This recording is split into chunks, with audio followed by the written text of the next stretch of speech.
Problem क्या है कि बहुत सारे बच्चों को फिजिक्स को अप्रोच कैसे करना है वही नहीं पता होता। तो आज हम इस वीडियो में यही बात करेंगे। तो आइए आगे बात करते हैं। शॉर्ट नोट्स का मतलब मैं खुद पहले क्या करता था, शॉर्ट नोट का मतलब कोई भी लाइन जो हमें अच्छी लगी वही शॉर्ट नोट्स में लिख बन गए शॉर्ट नोट। नहीं, शॉर्ट नोट्स ये नहीं होते। शॉर्ट हेलो फ्रेंड्स, क्या आपको भी नीट से डर लगता है?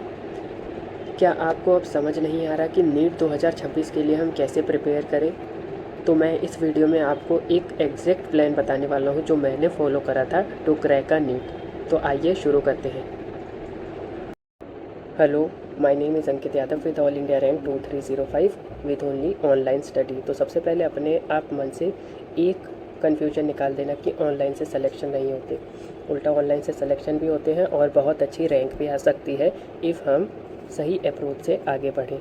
तो जैसा कि मेरी पुरानी वीडियो में मैंने बहुत सारी वीडियो बना चुका है, like how to approach chemistry and how to approach biology, लेकिन जो मोस्ट ऑफ द बच्चे डिमांड कर रहे हैं वीडियो की वो है कि भैया how to approach a physics, क्योंकि फ़िज़िक्स बहुत सारे बच्चों को बहुत टफ़ लगता है। नो डाउट मुझे भी फ़िज़िक्स टफ़ लगता था, लेकिन अगर हम एक सही अप्रोच से आगे बढ़ें तो हमें फ़िज़िक्स को भी हम इजीली वे में कर सकते हैं और नीट में एक अच्छा स्कोर ला सकते हैं। प्रॉब्लम क्या है कि बहुत सारे बच्चों को फ़िज़िक्स को अप्रोच कैसे करना है वही नहीं पता होता। तो आज हम इस वीडियो में यही बात करेंगे। सबसे पहले अगर आप देखोगे ना तो फिज़िक्स के कुछ मेजर पार्ट्स है, like mechanics, waves, thermodynamics class 11th में, क्लास 12th में electrostatics, magnetism and quantum physics. Class 11th की जो वेटेज है वो 45% है, क्लास 12th की वेटेज 55% है। नो डाउट कि 12th की फ़िज़िक्स ईजी है, बट 12th की फ़िज़िक्स उसी बच्चे को ईजी लगेगी जिसके 11th के कंसेप्ट क्लियर्ड है। यानी आप सिर्फ 12th पढ़ के भी अच्छा स्कोर नहीं कर सकते या सिर्फ 11th पढ़ के भी अच्छा स्कोर नहीं कर सकते। अगर आपको अच्छा स्कोर करना है तो आपको पहले 11th में अपने बेसिक्स क्लियर करने हैं, 11th के चैप्टर को अच्छे से करना है एंड देन आपको 12th में मूव ऑन करना है। 12th की फ़िज़िक्स ईजी है, मैं एक बार फिर कहना चाहूँगा, बट इफ़ हम अपनी 11th के अप्रोच को अच्छा रखें तो कैसे फ़िज़िक्स पढ़ी जाए, अब हम उस पर बात करते हैं आगे।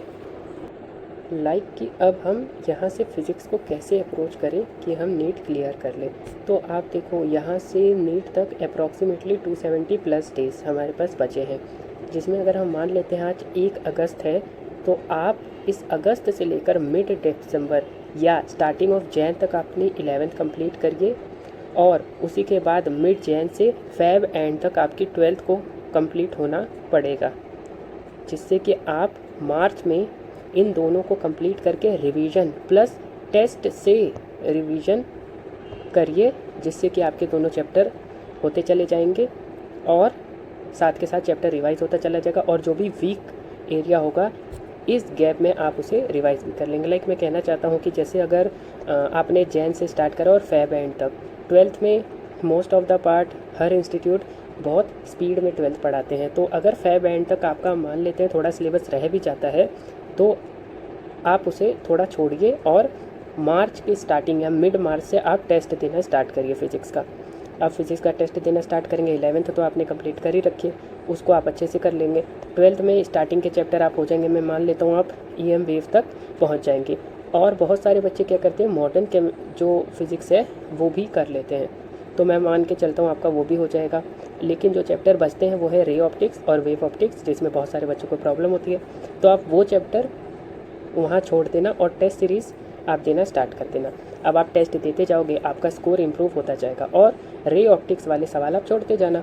और एक बार जब आपका टेस्ट में कॉन्फिडेंस बिल्डअप हो गया तो अब रे ऑप्टिक्स आप चैप्टर एक बार अच्छे से पढ़ लेना और आपका ऐसे सिलेबस अप्रॉक्सीमेटली मिड मार्च तक कंप्लीट भी हो जाएगा। तो फिज़िक्स एक ऐसा सब्जेक्ट है जैसे कि हम क्या करते हैं कि 11th को अपना बहुत ज़्यादा टाइम दे देते हैं, जिससे कि लास्ट में 12th वाले सेक्शन के लिए हमारे पास टाइम कम बचता है। लेकिन जो बच्चा 11th को अच्छे से पढ़ के आया है एज अ ड्रॉपर, जो भी हमें टाइम स्लॉट हुआ है मई से लेकर दिसंबर तक, तो वो 12th बहुत स्पीड में निकाल लेता है। और बहुत सारे बच्चे क्या करते हैं, वो जो ड्यूरेशन होता है ना, जब 11th चल रही होती है तो बहुत सारे बच्चे मॉडर्न फिज़िक्स भी साथ के साथ करते रहते हैं। तो आप भी ऐसा कर सकते हैं। एट द एंड जो चैप्टर बचेंगे वो होगा रे ऑप्टिक्स, वेव ऑप्टिक्स, जो कि हम बाद में भी कर सकते हैं। मुझे ये एक बेस्ट मेथड लगता है फ़िज़िक्स को अप्रोच करने का। ये सारी बातें तो ये हो गई कि भैया कि फ़िज़िक्स हमारी नहीं हुई, यहाँ से हम स्टार्ट करें तो कैसे हमारा नीट क्रैक होगा। तो मैंने तो आपको एक रफ़ प्लान बता दिया कि भाई अगस्त से दिसंबर तक 11th करो, उसके बाद आप 12th करो, तो ठीक है। लेकिन मेन क्वेश्चन ये आ जाता है कि भाई हम अप्रोच कैसे करें फ़िज़िक्स को। मतलब हम फिज़िक्स के क्वेश्चन करने जाते हैं, क्वेश्चन ही नहीं होते, एक क्वेश्चन हो गया, फिर आके दो नहीं होते, फिर डीमोटिवेट हो जाते हैं और फिर किताबों को साइड रख के मस्त एकदम डीमोटिवेट होकर कुछ भी सोचते रहते हैं। तो हमें वो नहीं सोचना। एक आपको बेस्ट अप्रोच फ़िज़िक्स की पता होनी चाहिए, जो मुझे वीडियो के स्टार्टिंग में ही बता देनी चाहिए थी। लाइक सबसे पहले आप अपने आप से पूछिए, क्या आपने बेसिक मैथ प्लस वेक्टर अच्छे से समझा या नहीं। एक बार अपने आप से आप सवाल करिए। लाइक मैं तो एमआर सर से पढ़ता था और एमआर सर बेसिक मैथ और वेक्टर एक नंबर धुआं धुआं करके पढ़ाते थे, तो पूरा मेरा कंसेप्ट क्लियर था। बेसिक मैथ एक ऐसा चैप्टर है जिसे आप अगर एक बार अच्छे से समझ लिए तो आप हर चैप्टर पे स्टार्ट होने और स्टार्ट एंड होने के बाद एमआर सर को थैंक यू ज़रूर कहोगे। बिकॉज बेसिक मैथ एक बेस है, एक नींव है। बिना नींव के आप घर तो बना नहीं सकते, इसी तरह बिना बेसिक मैथ के आप फिज़िक्स को भी अप्रोच नहीं कर सकते। तो ये तो बात हो गई बेसिक ऑफ फिज़िक्स की। लाइक अब हम बात करते हैं कि आपने क्या रिसोर्सेज यूज़ करे, आपने जैसे कैसे अप्रोच करा फिज़िक्स को। लाइक मैं तो मानता हूँ कि ना फिज़िक्स में 5 पॉइंट पे अगर फोकस करा जाए अभी से भी, क्योंकि अभी भी अच्छा खासा टाइम है, तो बहुत अच्छा स्कोर आ सकता है फिज़िक्स में। सबसे पहला, अगर आप फ्रेशर हो तो आप अपने कंप्लीट नोट्स ज़रूर बनाएं। मैंने बहुत सारे बच्चों से बात करी, वो कह रहे भाई हम नोट्स नहीं बना रहे। तो ठीक है, बायो केमिस्ट्री के चलता है नोट्स आप नहीं बना रहे, शॉर्ट नोट्स बना रहे हो, लेकिन फ़िज़िक्स के आपके सबसे पहले नोट्स कंप्लीट होने चाहिए। सबसे पहले आपके नोट्स कंप्लीट हो गए क्लास वाले, अब उस क्लास के नोट्स में से आपको शॉर्ट नोट्स बनाने। अब शॉर्ट नोट्स पे आ जाते हैं। अब बहुत सारे बच्चों को शॉर्ट नोट्स का मतलब ही नहीं पता। शॉर्ट नोट्स का मतलब, मैं खुद पहले क्या करता था, शॉर्ट नोट का मतलब कोई भी लाइन जो हमें अच्छी लगी वही शॉर्ट नोट्स में लिख ली, बन गए शॉर्ट नोट। नहीं, शॉर्ट नोट्स ये नहीं होते। शॉर्ट नोट्स का मतलब होता है हर एक बात जो टीचर बताए वो आपके शॉर्ट नोट्स में होनी चाहिए, बेशक वो शॉर्ट फॉर्म में हो। लाइक मैं अभी आपको अपने 2D का शॉर्ट नोट्स का फर्स्ट पेज शेयर कर रहा हूँ, वो आप देख लीजिए। आई थिंक आपने देख लिया होगा। ये मेरे 2D का फर्स्ट पेज का शॉर्ट नोट्स था। इस शॉर्ट नोट्स में मतलब सर ने जो भी पढ़ाया था वो सब मैंने इंक्लूड कर रखा है। तो सबसे पहला पॉइंट, क्लास नोट्स आपको कंप्लीट करने। दूसरा पॉइंट, उसी क्लास नोट्स में से शॉर्ट नोट्स भी बनाने हैं। उसके बाद डीपीपी, क्लास के क्वेश्चंस को एक बार आप डे में तो करोगे, क्लास ख़त्म होने के बाद एक बार नाइट में रिपीट कर लो रफ में। ज़रूरी नहीं कि दिमाग चलाने का, जल्दी जल्दी देख के भी कर लो, लेकिन एक बार लिख लो। तो थर्ड थिंग हो गई। फोर्थ थिंग इज़ लाइक मैंने थोड़ी एडवांस बुक भी सॉल्व करी थी फॉर द एलन टेस्ट, जो कि थी डीसी पांडे। डीसी पांडे एक ऐसी बुक है जो एलन टेस्ट में मुझे बहुत फ़ायदा करा उसने। और पांचवी और जो मोस्ट इम्पॉर्टेंट थिंग मुझे फ़िज़िक्स में लगी, ये है कि बहुत सारे बच्चों को फ़िज़िक्स में रिवीजन का मतलब नहीं पता। लाइक बायो में रिवीजन कैसे करते हैं हम, एनसीईआरटी की ये लाइनें पढ़ ली, हो गया। फ़िज़िक्स में रिवीजन का मतलब सिर्फ पढ़ना नहीं होता, लिखना होता है। लाइक अगर आपने एक फार्मूला पढ़ा तो कम से कम उसे आप 5 से 7 बार लिखिए, तब जाके वो कभी आपके दिमाग में सेट होगा। और मतलब मैंने बहुत सारे बच्चों को देखा, लाइक जो फ्रेशर्स हैं वो कहते भैया फ़िज़िक्स समझ नहीं आ रही। एज मैं भी 12th में था तो मुझे भी नहीं आती थी फ़िज़िक्स समझ, लेकिन टाइम के अकॉर्डिंग जब मैंने ड्रॉप लिया, मैंने ऑनलाइन पढ़ाई करी, मैंने खुद को अकेला रखा, तो मुझे फ़ील हुआ। मैं रफ़ कॉपी ले लेता, उसमें लिखता रहता, मुझे भी नहीं पता होता मैं क्या लिख रहा हूँ। लेकिन धीरे धीरे मुझे समझ आने लगा कि अच्छा, फ़िज़िक्स को लिखने से आपको याद होता है। यानी यूँ मान लो कि फ़िज़िक्स को भी आप रट्टा मारो, लेकिन आप लिखो फ़िज़िक्स को 5 से 7 बार सर पढ़ा दे। अब उस फार्मूले को 5 से 7 बार लिखते रहो। दिमाग काम नहीं कर रहा, फ़िज़िक्स लिख डाली। बोर हो रही हो, फ़िज़िक्स के फार्मूले 5-6 लिख डाले। जो कर रहे हो फ़िज़िक्स के फार्मूले लिख डाले। कहीं ट्रैवल कर रहे हो, जल्दी से फ़िज़िक्स के फार्मूले रिवाइज़ कर लिए। तो फ़िज़िक्स को आपको पहले उसे लव करना पड़ेगा, तभी वो आपको उसका रिजल्ट देगी। Like for an every action there is an equal and opposite reaction. पहले आप एक्शन तो दिखाओ, पहले फ़िज़िक्स को अपना प्यार तो दिखाओ, तब वो आपको रिपीट में समझने देगी खुद को। तो मुझे ये 5 पॉइंट बहुत इंपॉर्टेंट लगते हैं फ़िज़िक्स में। और मैंने न जाने अभी 1 मंथ हो गए होंगे मुझे ये यूट्यूब चैनल स्टार्ट करे हुए। तो सबसे जो कॉमन डाउट है वो फ़िज़िक्स का ही है कि भैया फ़िज़िक्स को कैसे अप्रोच करें। लाइक मेरी भी फ़िज़िक्स वीक थी, लेकिन मैंने उसे अच्छे से स्ट्रॉन्ग करा ना, तो मुझे भी टाइम लगा कि मैंने वो क्या क्या बातें थी जो मैंने अपने इस ऑनलाइन जर्नी में इंक्लूड करी। तो मैंने क्या करा, एक कॉपी में वो सारे पॉइंट्स लिखे और भी रिसोर्सेज मैंने देखे कि अच्छा मैं ये सॉल्व करता था तो मुझे ये एलन में फ़ायदा हुआ। तो मैंने ये सारे पॉइंट्स को एक जगह इकट्ठा करा, इसलिए फ़िज़िक्स की वीडियो बनाने में मुझे इतना टाइम लग गया।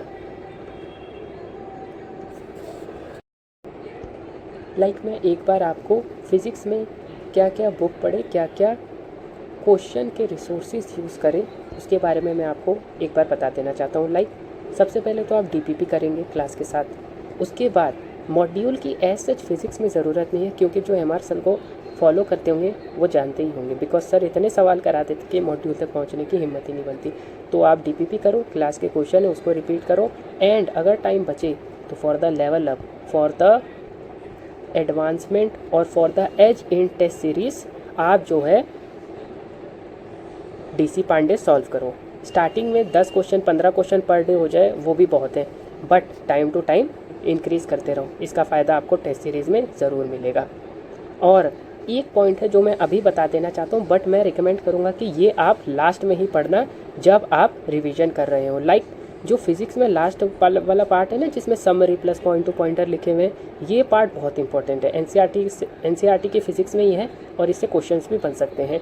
ये आप लास्ट में यूज़ करिए एज अ रिवीजन। आपका सिलेबस कंप्लीट हो गया, अब हर chapter wise summary plus point to pointer पढ़ा आपने, शॉर्ट नोट्स को एक बार रिवाइज करा और आपका पूरा चैप्टर कंप्लीट हो गया। तो आप इसको फॉलो कर सकते हो। और मैं कुछ आपको चैप्टर्स बता देना चाहता हूँ जिसके एनसीईआरटी पढ़ना तो मस्ट है फॉर द फिज़िक्स। एक तो मैग्नेटिज्म, इलेक्ट्रोमैग्नेटिक वेव और मॉडर्न फिज़िक्स, ये आपको कंप्लीट एनसीईआरटी पढ़नी पड़ेगी इसके लिए। ओके, और मैं बताना चाहता हूँ वो कौन सी गलतियाँ हैं जो हमें रिपीट नहीं करनी चाहिए अगर हमें नीट 2026 में सिलेक्शन चाहिए। सिर्फ रट्टाफिकेशन से काम नहीं बनेगा। मैंने अभी आपको बताया कि फ़िज़िक्स के फॉर्मूले रट्टे मारने पड़ेंगे। रट्टा मारने का मतलब ये नहीं होता कि सिर्फ फॉर्मूले देख लिए और बस याद कर लिया, नहीं। मेरा रट्टा मारना इन द सेंस कि 4-5 बार लिख लिया, लेकिन वो लिखने के पीछे भी तो आपको कंसेप्ट पता होना चाहिए ना। कंसेप्ट पता होगा, 4 बार आप देख के लिखोगे लेकिन 5वीं बार खुद से लिखोगे ना, that is the concept with रट्टा। ओनली रट्टाफिकेशन से काम नहीं होगा। और दूसरा पॉइंट है क्लास 11th को आप इग्नोर मत करिए। मैंने अभी आपको बताया कि क्लास 11th मानता हूँ ज़्यादा टाइम लेता है और उसका वेटेज कम है, बट अगर आपका क्लास 11th का वेटेज एक बेसिक सेट हो गया ना, तो आप 12th में बहुत अच्छा कर लोगे और विद इन 2 मंथ आप पूरी 12th कंप्लीट कर लोगे। और उसकी अप्रोच मैंने आपको बताई थी। और ऐसे ही कुछ और पॉइंट्स हैं जो आपको इग्नोर करने चाहिए in the NEET preparation for physics, जिससे कि आप नीट 2026 में एक अच्छा स्कोर कर पाओ। और in the end of the session में मैं आपको ये बताना चाहूँगा कि बहुत सारे बच्चे मुझसे ये पूछते कि भैया एक हफ्ते में या एक दिन में मुझे कितने सवाल करने चाहिए, मुझे कैसे पढ़ना चाहिए। तो मैं आपको कहना चाहता हूँ कि हर बच्चे की जो फ्रिक्वेंसी है ना, वो थोड़ी थोड़ी अलग अलग होती है, यानी जिसको जैसा सूट करे वो वैसा पढ़े। कुछ बच्चे ऐसे होते हैं जो एक हफ्ते में 3 चैप्टर भी फिज़िक्स करने में कंफर्टेबल होते हैं। कुछ बच्चे ऐसे होते हैं जो थोड़ा सा स्लो लर्नर होते हैं, जैसे कि मैं भी स्लो लर्नर था, लेकिन मैंने उस चीज़ का फ़ायदा उठाया। यानी जो मैं चलता था, यानी जो मैं चैप्टर पढ़ता था ना, उसको मैं फिर अच्छे से ही पढ़ता था। तो मैं भी आपसे यही उम्मीद करूँगा कि अगर आप स्लो लर्नर हो तो आप धीरे धीरे चल रहे हो, उसकी दिक्कत नहीं है, बस आप जब चल रहे हो तो ध्यान से चलो, यानी कि जो भी आप कंसेप्ट पढ़ रहे हो वो आपको याद रहना चाहिए। और एज अ कोई कंपलसरी नहीं है कि फ़िज़िक्स में पर डे जो 200 क्वेश्चन करेगा उसी का सिलेक्शन होगा, नहीं। क्वेश्चन करना इज़ नॉट आपका टास्क है, क्वेश्चन को सही करना आपकी प्रायोरिटी होनी चाहिए। तो इसीलिए मैंने कहा है सबसे पहले 10 क्वेश्चन आप अटेम्प्ट करना स्टार्ट करिए। अगर उस 10 में से 7 करेक्ट हो रहे हैं तब आप अगला सेशन अपना 20 क्वेश्चन का रखिए और ऐसे ही बढ़ाते चले जाइए और आप डे बाय डे इंक्रीज़ होते चले जाएंगे। तो यही मेरा पूरा वीडियो था फॉर द फिज़िक्स कि हम यहाँ से कैसे अप्रोच करें फिज़िक्स को, जिससे कि हम नीट 2026 में अच्छा कर पाएँ। मैंने आपको वो सारा प्लान, वो सारा शेड्यूल, वो सारी ट्रिक्स बता डाली जो मैंने यूज़ करी थी अपनी नीट प्रिपरेशन में टू एज द फिज़िक्स। तो मुझे भी उम्मीद है कि आप फिज़िक्स को इसी तरह फॉलो करेंगे। मुझे पता है कि फ़िज़िक्स एक टफ सब्जेक्ट है, ये मानना पड़ेगा, बिकॉज हमारे पास मैथ्स नहीं है और मैथ्स फिज़िक्स में बहुत ज़्यादा यूज़ हो जाती है, तो इसलिए बच्चों को बहुत ज़्यादा डर लगता है। फ़िज़िक्स के चैप्टर्स थे, तो आप भी मुझे बताइएगा कि आपको फ़िज़िक्स के कौन से चैप्टर से सबसे ज़्यादा डर लगता है। और in the end of the video मैं आपको यही कहना चाहूँगा कि फ़िज़िक्स में एस करने का एकमात्र तरीका है कि आप प्रैक्टिस प्रैक्टिस एंड प्रैक्टिस करें, फॉर्मूलों को रफ़ नोटबुक में लिखते रहें 5 से 7 बार। तो मैं अपनी वीडियो को यहीं एंड करना चाहूँगा और मैं चाहूँगा कि अगर आपको ये वीडियो अच्छा लगा हो तो आप इसे थोड़ा शेयर, सब्सक्राइब और लाइक भी कर दीजिएगा, बिकॉज़ इससे पहले जो मैंने वीडियो बनाई थी how to study in a library, वो वीडियो पे आपने थोड़ा प्यार दिखाया और उस पर अच्छे खासे लाइक और व्यूज़ भी हैं।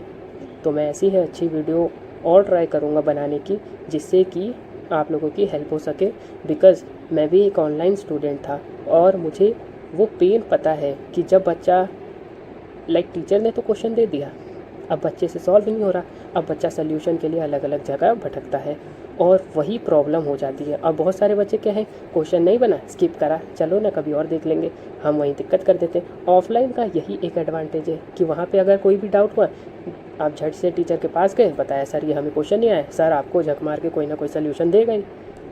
तो एक यही मुझे ड्रॉबैक लगता है ऑनलाइन स्टडी का, बट ऑनलाइन से भी तो सिलेक्शन होते ही है ना। तो आपको प्रॉब्लम्स तो आएंगे, लेकिन जीतेगा वही जो इस प्रॉब्लम का सल्यूशन निकाल पाएगा। और मैं आपको एक टिप और दे देना चाहता हूँ, बहुत सारे बच्चों के जो क्वेश्चन फंस जाते हैं, तो उसका सल्यूशन एक शिक्षा.com करके साइट है, आप उस पर सर्च कर सकते हैं, उस पर डिटेल सल्यूशन देखते हैं। बाकी आप बताइएगा कि वहाँ पे सल्यूशन कैसे लगे, नहीं तो मैं आपको कोई और साइट भी ज़रूर रिकमेंड करूँगा। और in the end of the video, thank you very much for watching this video.